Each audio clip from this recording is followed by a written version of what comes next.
Welcome back to Breaking the Barrier. I'm Rebel Saklocha, and today I am joined by a familiar face in the Western world and rodeo community. Today's guest is a world champion, a rancher, an entrepreneur, most recently an author, and probably his best claim to fame is being Jennifer's husband. So please join me in welcoming the one and only Stran Smith. Stran, thanks for being here. Yes, thanks for having me.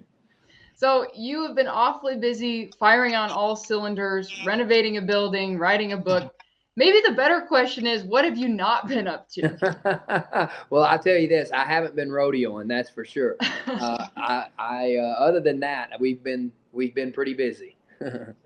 Very cool. Well, tell us about some of your recent projects. Obviously, you have a book release that's coming up here soon. You just recently opened this past weekend a retail concept store in Childress. Talk about those projects a little bit and what's been happening behind the scenes. Yes, as you can see, I am still alive. My wife did not shoot me, but sometimes that's questionable. She wants to, I think. I think she wants to put hands on me from time to time because in the middle of us, we've had this project going for nearly 4 years of getting this retail space open. We bought this building here in Childress. Is a 110-year-old building right here on 287 and Main Street in Childress to open our first concept store. We've only been just a wholesale company. We sell to retailers, and so we thought it would be great to open a concept store just to actually to help our retailers to be able to see how you could showcase some of the products and her designs. And in the middle of that, Colonel Flowers and myself decided we were going to write a book. And so in May, we started on this venture of writing a book. And so we just completed it about 10 days ago. We completed it about 2 weeks ago, the copy, the hard copy.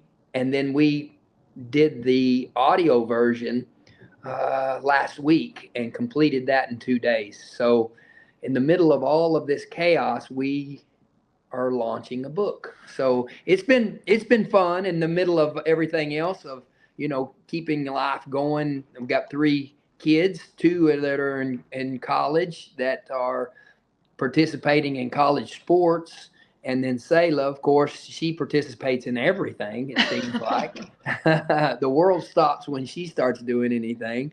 So, and running the ranch and trying to get the bulls ready for, I start selling bulls in February. So trying to grow my bulls out and tag calves and all of that. It's it's one of those things that's life gets, I love it. I'm rodeoing was always, I felt like I was in my element because things are so chaotic. You're trying to make plans for 2 months in advance and then all the way down to the day that you're there of trying to rope where you're at and enter where you're going and plan where you're going past that. So I love that. I love the trying to make all the pieces fit and work together, and then how it never comes out just as you plan. So you're having to make adjustments on the fly all the time. That I felt like that was when I was in my element, and then to be able to go for just a second right before you might be trying to enter a rodeo as you're there, you're up and 3 away, and you're like, okay, I got to put my phone up. And then you go, okay, hey, I'm fixing to get the rope, and it's just like, wow, I love that. So it seems like that we just started adding to that ever since whenever we quit rodeoing in about 2015, 16, right in there. It's just been life's good. Life is good.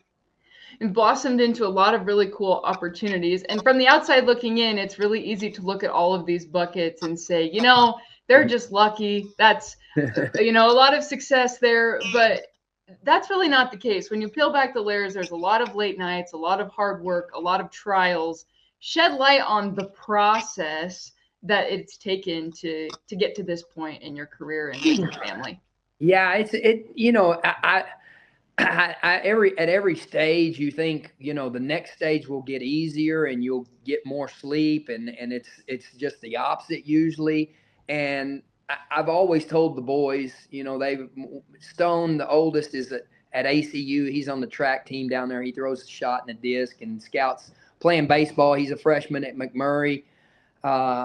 And I've always told him, I said, the harder you work and the more time you put in, the luckier people will say you are. And I said, and rightfully so, because that's a lot of people equate luck with success, and like, oh, they get all the breaks. I said, it's amazing how that works. The more time you spend, the more breaks you get.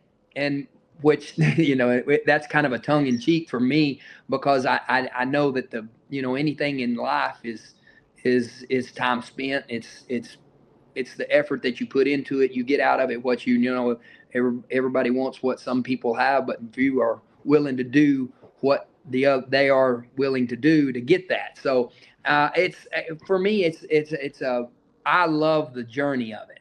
We've got a lot of notes and a lot of things that the pain of the distance is the price of the journey.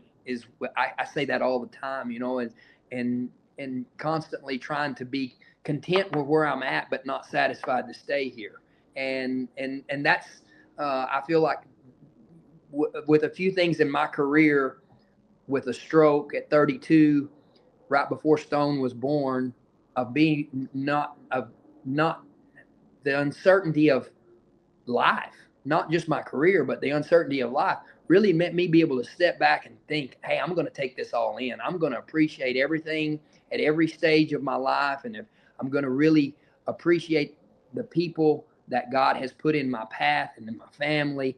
And I want to take that all in at each step. And it just seems like the further we go and the older I get, the more I want to cherish that and the time that I get to be around these great people that God has put in my path, and on this dream team, I say, that I have of being able to work with all the people that I get to work with, and these great companies, and just it's amazing to see how God moves and works. And I want to take it all in. I don't want to be looking so forward to next week or next year, or the launch of something, or the next best thing that we're going to come out with, that I miss the right here and now, what God is doing right here. What's God working on right now in me? What's he saying to me today? Where's my assignment today, right now? So I don't want to miss that. And it's just, I always say, this is the best it's ever been, and the best is yet to come, And so I think that if you can keep that perspective, I try to keep that, it's every day is not rosy. I mean, this is Monday. We're coming into the store today, and I look across the highway and I see a bull up there, and I'm like, oh no, that doesn't look good. He's been laying down since last night. And sure enough, we lost a bull. He bloated and died last night, and you're like, oh my gosh, it's Monday already. It slapped me in the face before I even got on my own parking lot of my house, But that's life. That's just things that happen, and it's part of the journey. Obviously, it's been a really rewarding journey up to this point, and we'll talk more later about the projects that you have in the works right now. But if you could go back and talk to pre-World Championship Stran, what advice would you give him at that point? I think that's it. I think that would be just take it all in, soak it all in, man. This is going to be, it's not going to, this road that you're on and this path that you're traveling is probably not going to be something you would pick, but enjoy it, because it's going to be a heck of a ride, and and take it all in, and more than just take it in, take the people in, take the relationships in. Your relationships are going to be key in your life, and for any success that I've had, I think that has been the number one thing that sticks out more than anything to me. I always say I was just a monkey throwing the rope, and that's kind of the way I feel. I just feel like I've been so fortunate and so blessed. I've made mistakes, like everybody. I'm probably more than anybody, but I've had people that has given me a lot of grace, and they gave me a lot of truth also at the right times. And those people are very rare to be able to know when and where to give you grace and give you truth. And starting with my wife, you said that, I'm Jennifer's husband. Absolutely, I am Jennifer's husband. I'm Jennifer's husband, and I'm Stone and Scout and Sayla's dad. That's what for me. That's what makes the world go around for me, is the relationship that I have with them. First and foremost, relationship with the Father and with God, and how He's moving and working and speaking to me and through me. But after that, it's my family, and it just keeps on going from there. My mom and dad, and all my sisters and brother, and nieces and nephews. They're just such a support system. So for me to say to the 25, 28, 30-year-old Stran, hey, just enjoy it, man. This is going to be a heck of a ride. It's going to be something that you ain't going to believe. Oh, Take very better cool. notes. Maybe that's it. Take better notes, man. Oh. Keep a journal of this stuff. Oh, I love it. Well, it seems to me the constant is just a really steady and solid belief system, value system, a strong faith in God, of course. But as you look back to that point in your life, what were some of the key moments that really helped you and Jennifer as STS Ranchwear was born as we know it today? It's we what do they say? I think Aaron Watson says, yeah, we've been an overnight success in just a little over 10 years, kind of a deal. We always had the, with our team, with Chad Fairchild. He's the one that runs the STS Ranchwear in North Carolina, and with the Carroll family, and our relationship and our relationships with everybody that works there, with Cassie and Drew, and that whole team up there. Really, we wanted to walk. Well, we wanted to crawl before we walked, before we jogged, before we ran. And I feel like that we tried to grow at a slow pace, to not get ahead and get out over our skis. And we learned a lot. We are still learning. We're a long ways from figuring it out at all, but just we wanted to grow at the pace that we could stay, and we never wanted to overpromise and under deliver. We always wanted to over deliver and under promise, kind of, and that was our goal of ours. And everybody has a mission statement, but we really try to live ours out. It was really more than just something written on the wall or a T-shirt. And it's be real, be strong, be true to who you are. That's what we wanted to do, and that's who we try to be every day. Like I say, we make mistakes every day. But we have really tried to really, that's not just a mission statement. That's who we are. And so I feel like that's been key to our success. Is if it doesn't fit who we always said that. They send we advertise this, but it's true. We really do. They send stuff to me. I wear it at the ranch, and first of all, if I won't wear it at the ranch, that's a conversation we have. Strand wouldn't wear that, Well, then it doesn't make it past the first cut, and so, and then when they do send it, if it doesn't function right and it doesn't wear right, it's not something that's really will stay together, then it's cut there. So that's kind of how we've really tried to build this brand. It is not just a lifestyle brand. We don't have models that don't know how to put their hat on, or their pants are 3 inches too short, and they've got some gloves and they're stuck in their belt that they don't really know. No, that's nothing against those deals. Hey, get after it. Keep doing that.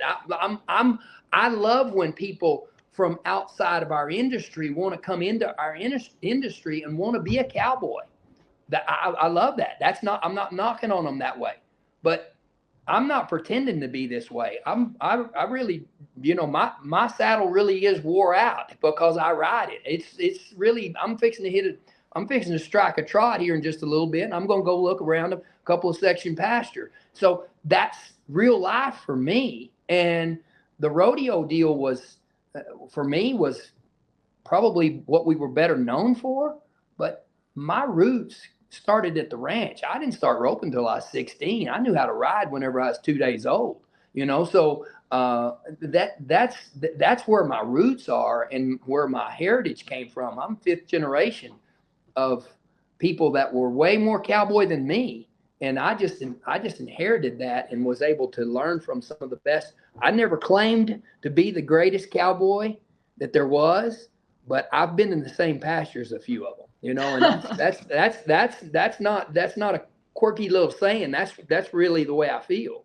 And so I think that's been key for us with STS is we really wanted to build this and then look here, this year we win Western Horseman. We won 2 categories. We were the best outerwear company and the best accessory company in the Western industry. We won 2 of those categories, and I'm like, are you kidding me? We got nominated for, I'm like, really? Up against some of these heavy hitters that are multi-million-dollar companies that are, their marketing budget is more, their marketing budget is more what we make in 2 or 3 years, and here we are, a little company, and it was an honor just to be nominated, much less us win in both the categories. So I think that's a testament not to what all we're doing right. I think it's more a testament to the Western industry of recognizing that. It's humbling for us to be able to be recognized that we are a real company. We are real. We're strong, and we are true to who we are. That's. I think that was kind of a confirmation that people recognize that. Yeah, I think that opens up a really good can of worms, though, because it's not as though you're getting shipped all this product, you're putting your brand on it, and then you're just signing off on the seal of approval. You're testing these things. Jennifer is designing things. Shed some light on the process, the creative process it takes to put this out into the world for people to use and love. It is, and that is probably, we are so hands-on with all of that. Our small little team, we don't just like you say, we don't just have a bunch of products that's shipped in here and we go, oh, I like that, don't like that, and change this color to red, and let's go with it. No, we are very involved in, from the ground floor up, in designing each product, and we take that serious. That's something that, if we're going to put our name on it, we really want to we want it to be perfect. We want it to, and it never is, but we want it to be as good as we can get it.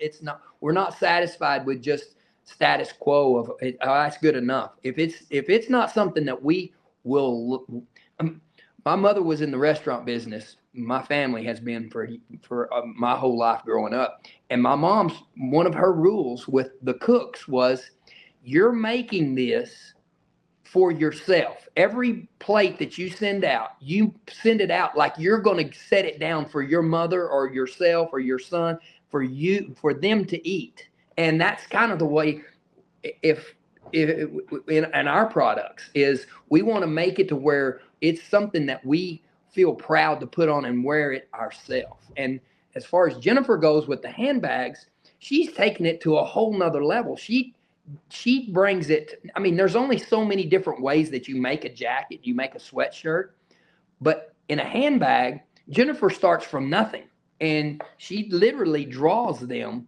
from scratch. And she has an idea in her brain of how she wants to do it and how she works with the factories. They know kind of how she thinks, and they've got their own system, and she sends them her hand drawings, and they create the bag from scratch.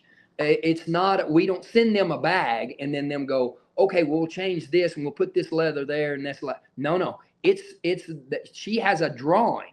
And I think that's one of the things that has made our handbags just go crazy. We've exploded in the handbag industry, so much so they say one of the ultimate compliment is whenever everybody starts copying you. And we've noticed that's a pretty it's pretty it happens quite a bit.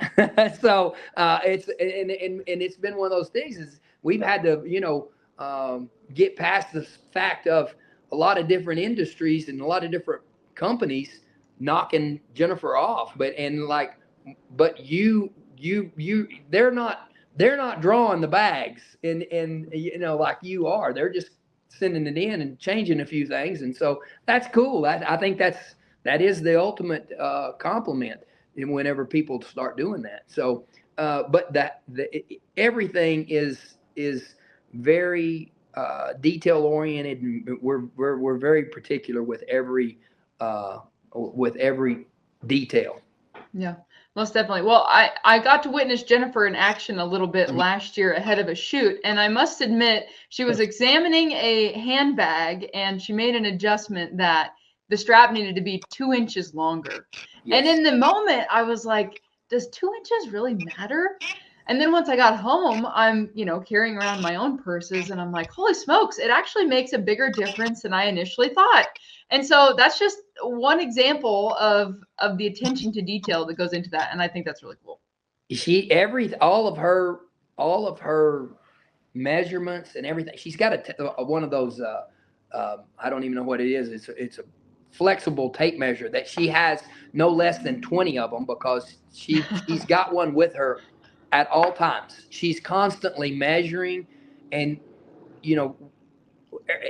I get a lot of, because the company is STS. That's my initials, Stran T. Smith, and then all the kids. And I'm like, really, Jennifer doesn't get as much credit because every once in a while I see people say, oh yeah, those handbags that Stran makes, like the people don't really realize is she gets up at 4:45 every morning and she goes all day long, every day. She's in a trot. And she is the Energizer Bunny. She is the motor behind this company, and she is amazing to how she balances being a mom, a wife, and she's the very first person that everyone calls for anything volunteer.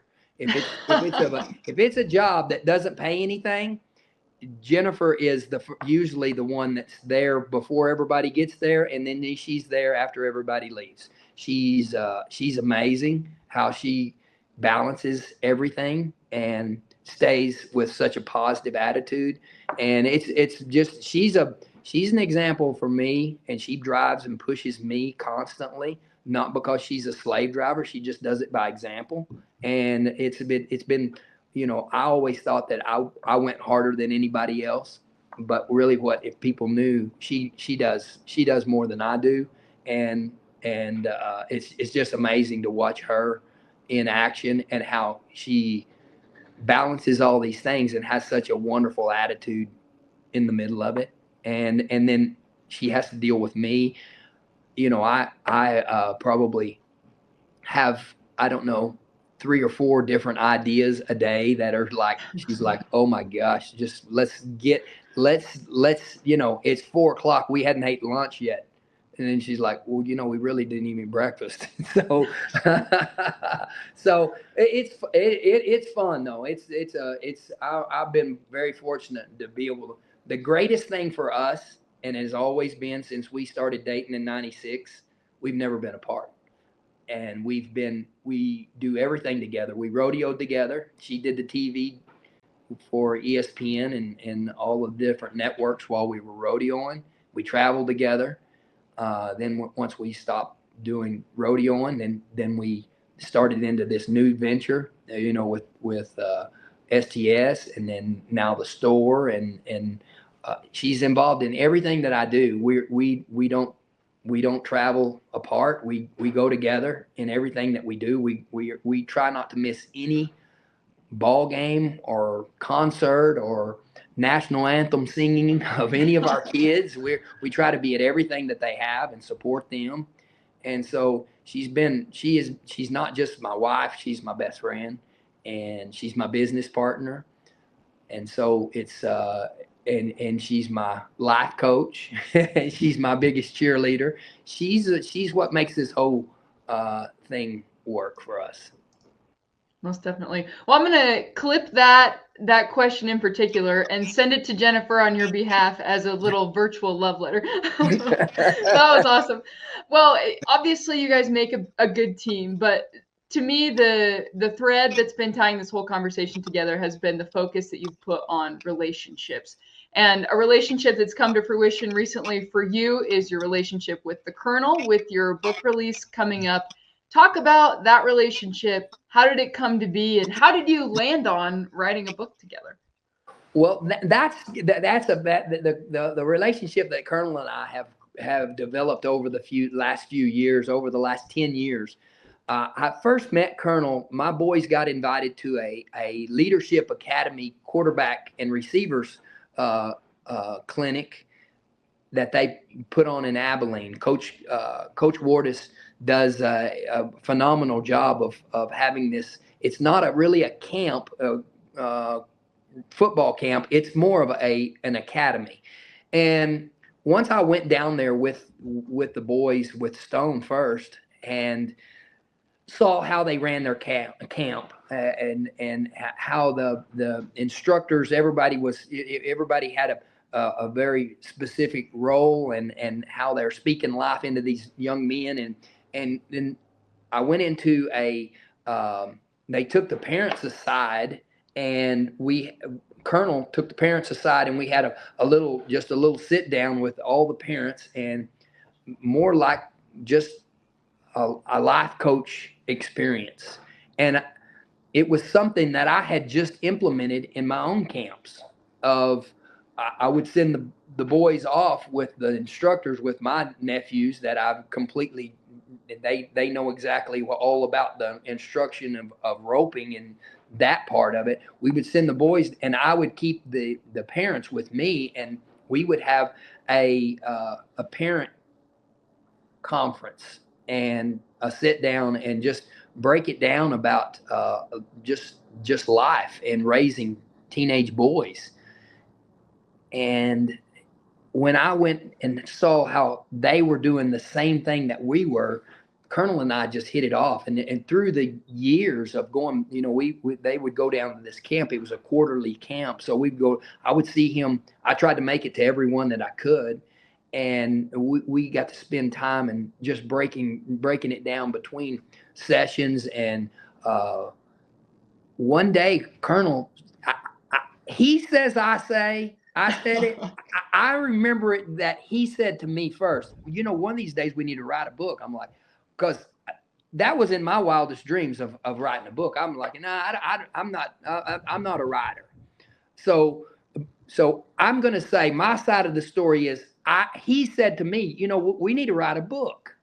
And anyway, one day he called me. I think I've got the text, actually. I'm going to go back and check this, because I've heard his side of it, and it's not the same.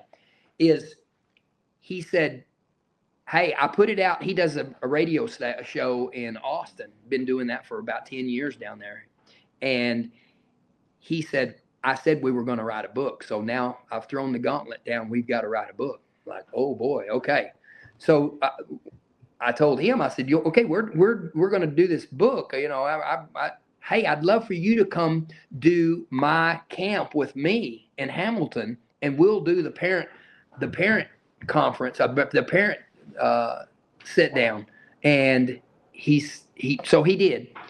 Well, when he came, I said, hey, we're going to write a book together. And so that's the way he remembers that I was the one that said it at my camp. So whichever way it happened, we ended up writing a book. So right after that, we had a publishing company approach him about actually us writing a book. And so we kicked it around for, I don't know, less than a year. And we started this book in May, and we finished it just about 2 weeks ago. So in just a little under 6 months, we started a book and finished it, the hard copy and the audio version. So it was definitely an experience. What was to me, what was so amazing is the actual process that we used that we talk about in the book. We used it writing the book, and how these processes that we have and that we've developed over the years, and it kind of morphed into more of a story about my career, the things that I did right, but a lot of the things that I did wrong, and how Colonel is, he was trained in leadership. He's very structured and trained, and he not only trained, but he taught. He taught the Navy SEALs. He taught the Green Berets. He taught these special forces in leadership. And me being a cowboy, rodeo cowboy, kind of on my own, a lot of the things that I learned through trial and error, how they parallel, and how we were able to draw how so many of these same things. Truth is truth, no matter whether you're in the Army or you're rodeoing or you're in the Bible or you're a school teacher or you're a parent. Truth is truth, and how these things apply in everyday life, and to be able to make you a better whatever you are striving to be. If it's just a stay-at-home mom, which to me is the most important job there is. It is raising your children, and so how that whole thing laid out, and how we were able to really walk this deal out. If the book doesn't do anything other than that, just how it spoke to me personally and helped me to see that maybe I'm not as crazy as I thought. These processes that we've used, and the things that I did right and I did wrong, and I'm trying to do better today. It's just been amazing. It's been amazing to work with him, and he's just I feel like he's so gifted at communication. He's so gifted at listening. It's very seldom you ever find anybody that's so gifted at delivery, at their delivery, and at communicating, but even more so at actually listening to what you say and being able to say. I watched this my whole career. I watched guys that were top guys, professionals, ropers, and they were terrible instructors. They should have said, "Don't do as I say, do as I do," because they couldn't tell you how. They could show you how to throw the rope, but they didn't know how to tell you. And until you become a student on that side, I think that's a gifting. Unless you've had to really figure it out. If you are a natural, which a lot of the top guys are, you talk about the elite guys, they were natural. A lot of things came natural, and then they worked at it and continued to work at it. But unless you really hone your craft on the student side of it, to really be a student, you're not a very good instructor. And so that's been for me to watch him, how he really listens, and then takes that and processes that information, and then turns it into to be able to be a true life coach, and how he's coached me up, and then how our two ways worked together through this book. It was amazing to me. It was a learning experience for me. Yeah, very cool. Well, for everyone who picks this book up, what is the one thing you hope they walk away from the read with? Well, I think that we've talked about it already, and I'll just reiterate it. I think it's having a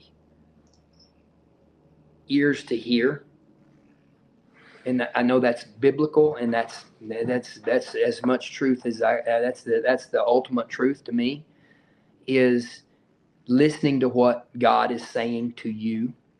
That I think that's to to make that commitment to listen and hear what God has for you, to be the best version of yourself, that God has a purpose, He has a reason for creating you. You have a very specific purpose, and He has a plan for your life.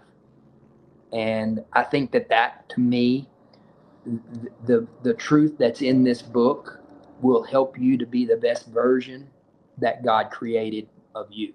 And I think that anytime someone is wanting, to me, that's the ultimate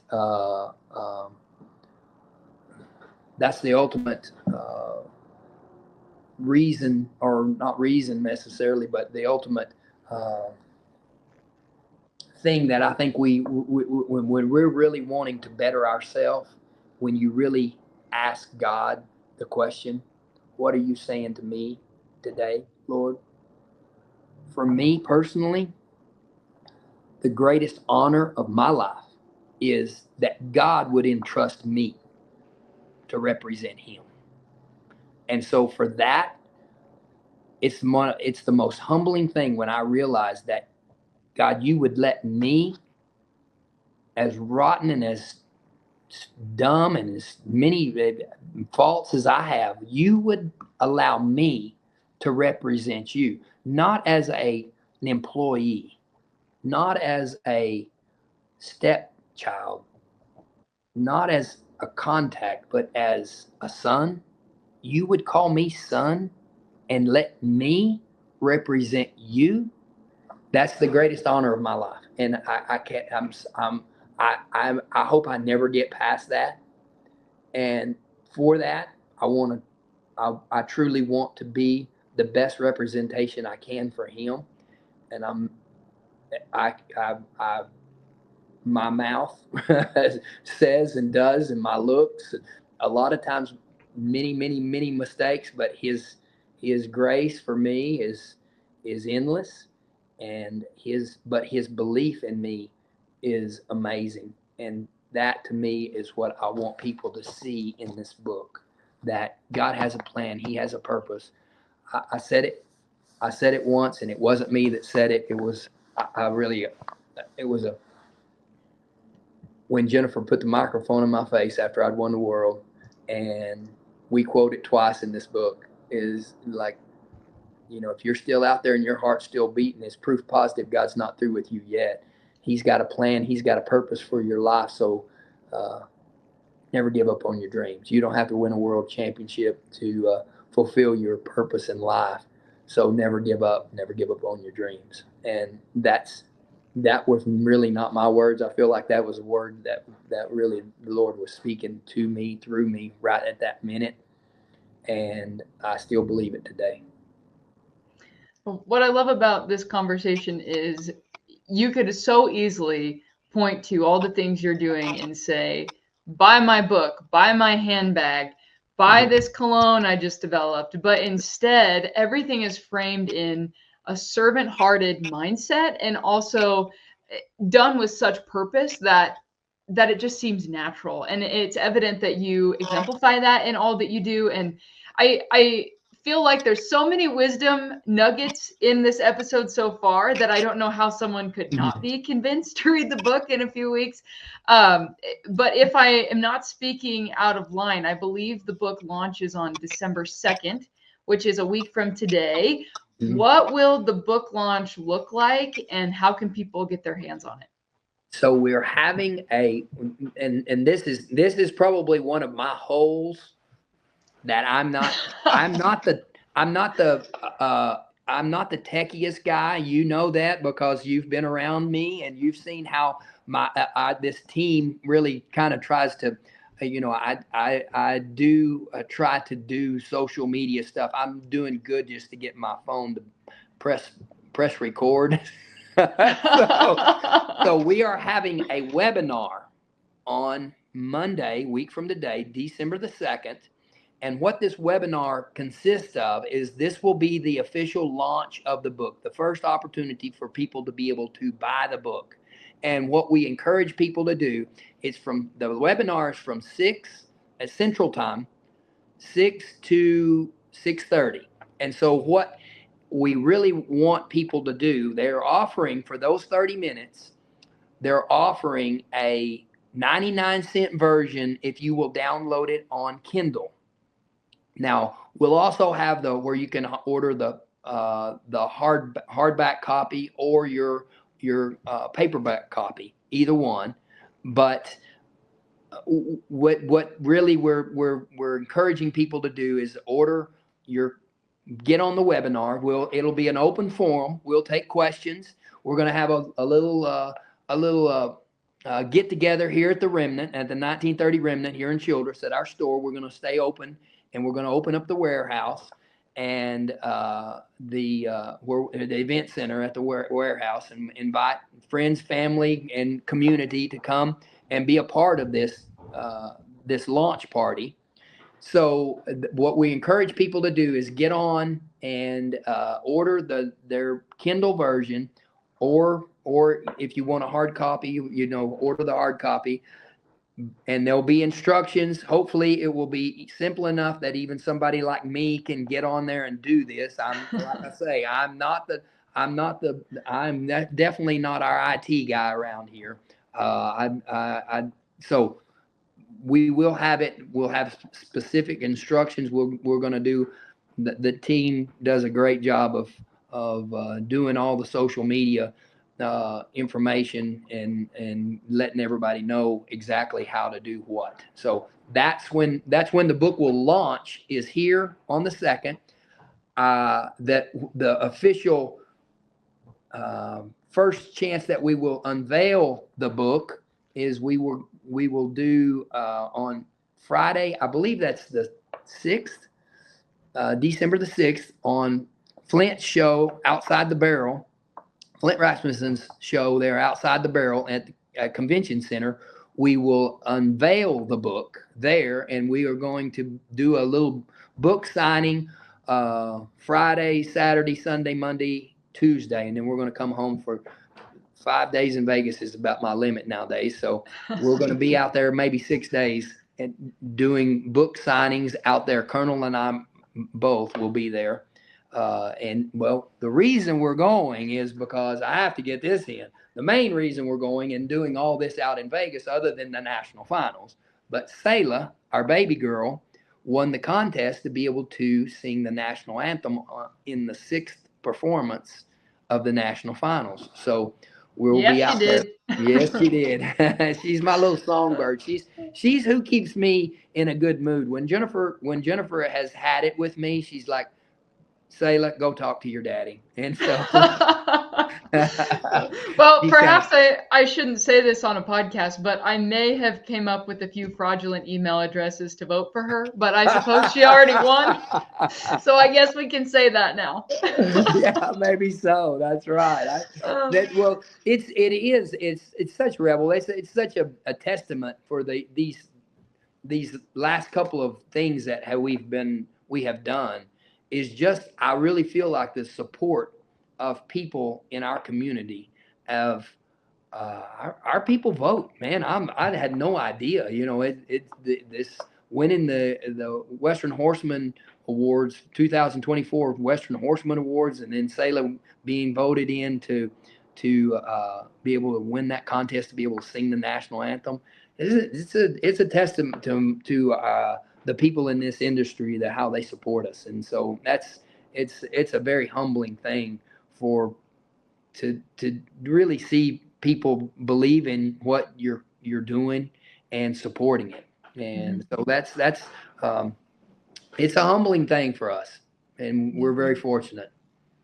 Well, this almost seems like a disservice. We've covered a lot of really pertinent things, but we could talk an hour about your rodeo career. We could talk an hour about the ranch, every single little facet that we've briefly touched on so far.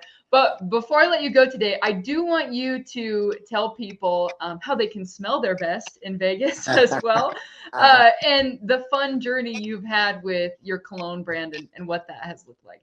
Yes, it has. That has definitely been a journey that was a very a learning process for the learning curve, and that was I just knew. I used to have a little saying that I said when I started rodeoing was, look good, feel good, rope good, right?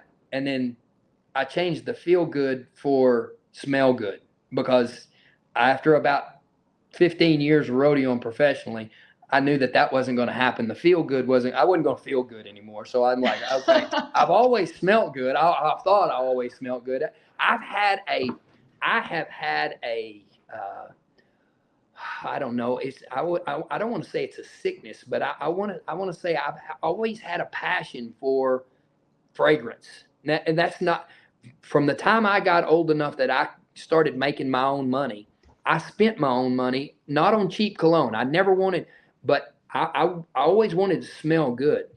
And so I've always been a cologne connoisseur. I wanted to kind of think, And so when we started bouncing around the idea of creating a fragrance, I thought, I don't just want, because we have been approached 2 or 3 different times about putting our name on a fragrance. I'm like, I'm not interested in that. We haven't done that ever with any of our different items that we've made. So I definitely don't want to do it with fragrance. So we started researching. Okay, who makes cologne? Who's the chemist of this? Whatever.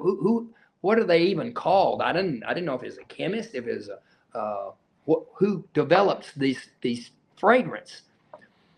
So I found out that there's very few master perfumers, that you reach the level of being a master perfumer. It's actually a category that you not just everybody that creates fragrances is. There's perfumers, and then there's this next level of a master perfumer. Once you have created, you've served and you've created so many different fragrances. I don't know all of the, I know in the world champion, that's the guy that wins the most money. I wish everything was just that simple. In sports, okay, the guy that won the last game, they're the world champion. The guy that wins the most money, they're the world. So, but we've found and researched, and we cold called this guy. He was one of only 9 master perfumers, and he's 75 years old at the time and partially retired. Still owns his own company, his own fragrance company. He just works when he wants to. He's a quirky. He looks like and talks like Robert De Niro. He is.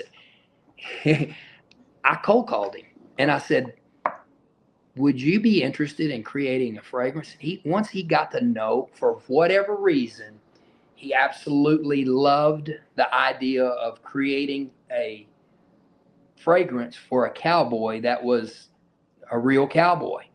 And so we flew to New York, met him. We toured his facility. We went into his lab, and he started mixing concoctions and telling me different scents. And the education just started. He just started educating me, and he still to this day, if I call him, he's like, "No, son," and I'm like, "Okay, yes, sir, Mr. Vito."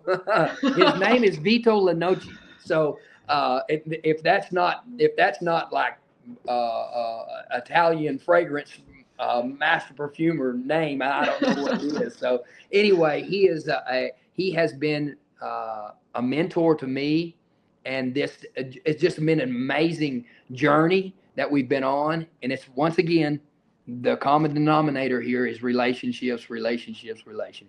It's just, we talk. There's not a week goes by that he doesn't call me. We don't visit. We're not still developing. We've developed 2 fragrances so far. They're 1930 is the name of the colognes, but we have black, which Vito refuses to call black because that was the original fragrance, and he called it Stran. And so he still refers to it as Stran. So of course that's the one I wear. And then crimson is the other one, and that's the one my boys wear. So we've got 2 fragrances so far, and we're coming with more products in the line down the road. We're developing them right now, and so they're yet to be released, and we're coming with a women's fragrance. We're still we there's one that I can't. I tell them, Jennifer, listen, you really don't wear that today. Don't wear that today because it's so good. I can't hardly stand it. So she's like, okay, we probably, we're definitely a PG-13 company, so we don't want to go rated R on this deal. Oh So man. Well, we've talked about a lot of profound, wisdomy things today, but if we have converted one adolescent boy from wearing Axe body spray to buying a nice cologne, I'd say we're doing the Lord's work. Oh my goodness, I know it, and that's exactly what that is one of the main things we wanted to stay away from. Stay away from the Axe, please. Oh man. Well, we're closing in on time, but as I said, we could go down so many different rabbit holes. But I do want to ask you one rodeo question. As Okay. you look at going to the NFR this year, watching the field of competitors, what has been the biggest shift you've observed since you officially retired to what the sport looks like now? And I just feel like that these guys have taken it to another level. They're really just stepping up their game as far as the professional. They're handling their business as far as their sponsorships, their travel, their horses. Horses are a good horse now is holy moly. They're you could buy a small ranch for what horses are costing now, and rightfully so. The money is getting better. The Cowboy Channel has done an extremely great job of promoting these guys, making it where we can watch and be able to track them and really treat them like the professionals that they are, and the sport really is. I think that's one of the greatest things is with the all of the coverage that the Cowboy Channel gives the PRCA. I think that's been a great deal for the Cowboys. I think that they're with that they've tried to develop formats that are better suited for the outside world as far as people that don't really follow rodeo and haven't, creating new fans with these bigger events with the top loaded, really cutting down on contestants. I've always been a huge advocate for cut it down to limit it. Just because you buy a PRCA card, that's wonderful. I have a set of golf clubs. I don't get to go play against Tiger Woods and these top golfers. It's fine to have those events where you can qualify to get in there and let the young guys have the chance to get in there. That is absolutely, that's a must. But to take our sport to the next level, I think that they're doing a great job of cutting it down to your main guys, 8 to 10 to 12, 15 at the max, like at the finals, guys. And let's promote these guys, and it'll make it better for the rest of the whole community of rodeo. And I think that's one thing that they're seeing. And I've always been that guy, was take the top 6 guys, take the top 5 guys, 10 guys, whatever that number is, but condense it down to where you have the cream of the cream of the cream competing. You know what I did during the NFR? I watched every event. I went in the saddle bronc riders room, getting ready, stretching, warming up, and I watched. They have TVs playing in there. I watched every bareback rider. I watched every steer wrestler. Why? Because they were the best of the best. And when you turn the TV on Monday Night Football, you're not watching somebody that's just that maybe was a really good high school athlete. No, you're watching the elite perform. And I think that's something that we continue to promote our event and our sport that way. It will serve us well in the long run to go outside the box and bring in new fans, a new fan base. Definitely. It'll be fun to watch where it goes from here, but we've covered a lot of ground today. If people want to stay in the know with all of the things that you're doing, I know you're launching a podcast. You have a brand new Instagram page, which is looking pretty sharp. How can people follow along with you and stay in the know? Well, I guess, we've got all our social media platforms, the STS Ranch, STS Ranchwear, STS on all of, and then now, like you say, I've a Stran Smith official.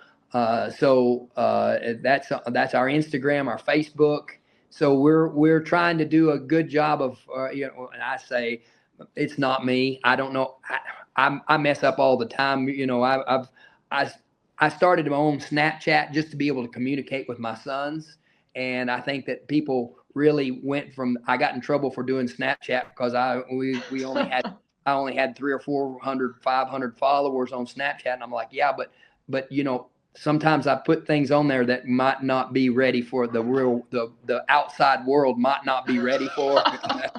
And so, we have, I don't, no animals usually are harmed. Not to say that I don't take a little physical abuse from time to time in these postings of these whatever you want to call it, reels or Snapchats, whatever that is. So that's any of our platforms, Stran Smith Official or STS Ranch is the main ones that we have. Awesome. Well, Stran, thanks for your time today. This has been a fun conversation. Yes, thank you for having me. It's been fun. Well, as a reminder, if you want to listen to previous episodes of Breaking the Barrier, those are available on Spotify and Apple Podcasts, as well as video recordings available on YouTube. We'll see you next time.